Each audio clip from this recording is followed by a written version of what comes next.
আজ শনিবার, তার জন্য পনির বানানো হবে। পনিরটা কেটে রেখেছি।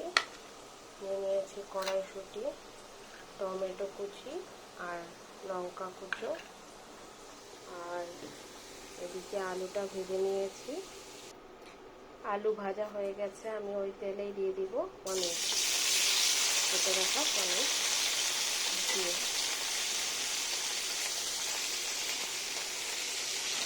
সামান্য একটু নুন দেব, সামান্য।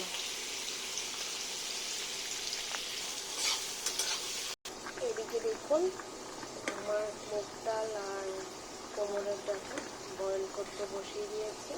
এটা বয়েল হয়ে গেলে এটা সোমবার দেব। পনির আমার ভাজা হয়ে গেছে, লাল লাল করে ভাজা হয়ে গেছে, আর বেশি ভাজবো না। কড়াইতে সামান্য তেল দিয়ে দিয়েছি, তেলটা গরম হয়ে গেছে। এবার দিয়ে দিব পাঁচফোড়ন, সোমবারে দিয়ে দিব পাঁচফোড়ন। এরপর দেব, এখন পাঁচফোড়নটা লাল লাল হয়ে গেছে, এবার দিয়ে দিব টমেটো আর লঙ্কা কুচি।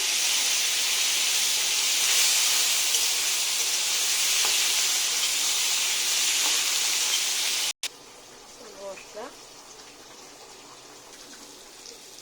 দিয়ে দিব সামান্য জিরের গুঁড়া, সামান্য ধনের গুঁড়া,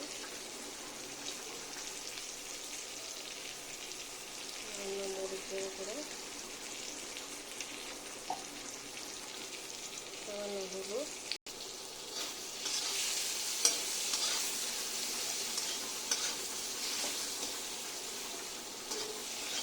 আমার টমেটোটা সেদ্ধ হয়ে গেছে। এই পর্যায়ে আমি দিয়ে দেবো কড়াইশুঁটিটা। মশলাটা তেল ছেড়ে দিয়েছে, এবার আমি জল দিয়ে দেব। জল দিয়ে দেব।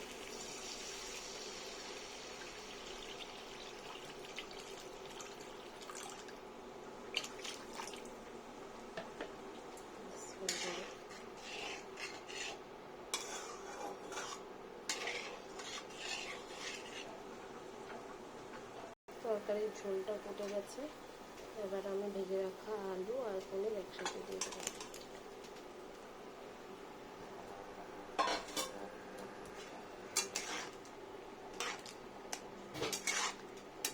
টামিয়ে গেলে নামিয়ে দেব। ডালটা আমার হয়ে গেছে, ডালের সামান্য দিলে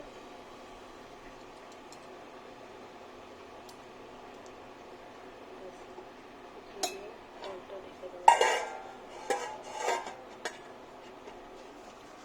তরকারিটাও আমার হয়ে গেছে কমপ্লিট। এখানে সামান্য পরিমাণ গরম মশলা দেবো, শাহি গরম মশলা,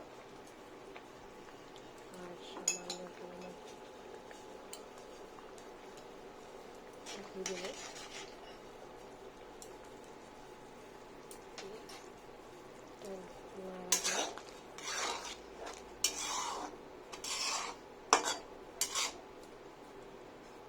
এখন হয়ে গেছে শাহি পনির আলু মটর দিয়ে। সামান্য তেল দিয়ে দিয়েছি, এবার তেলটা গরম হয়ে গেছে, এবার ফোড়নটা দিয়ে দিব। এবার কেটে রাখা ভেন্ডিটা দিয়ে দিব।